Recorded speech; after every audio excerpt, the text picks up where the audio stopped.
Gusto ko lang mag-trim and curtain bangs. Okay. Yun. So, bawasan natin ng onte. How about yung type ng layering niya? Do you want me to increase the layering or do you want me A little bit. a little bit lang? Mga an inch. Okay. Sa color naman, what do you have in mind? So, ang highlight niya is face framing. Okay, so, as we discussed a while ago, yung pinaka-focus ng highlight mo is you wanted like here, di ba? And then gradually dito.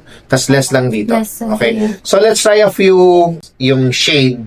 Tingnan natin kung babagay sa skit to. Okay? Ayan, kumusta yan? Masyadong... Too light. Okay. Okay siya, pero no. Bagay siya.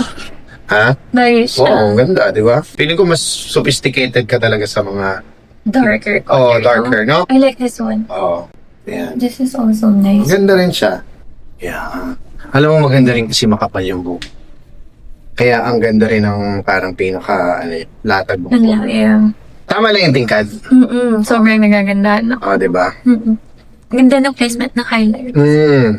Ilan na naka-ponytail, no? Correct. Siya. Tinanggal talaga namin yung parang harsh line. Ito na yung uso ngayon eh. Hindi na siya yung parang leaning towards ano na siya. Smoothness. Saka naglighten yung hair ko talaga. Correct. Super black siya kanina. Oo, di ba? Correct. Sobrang ganda. Salamat. Alagaan mo na lang ha. I'm so happy. Yay! Okay. Thank you.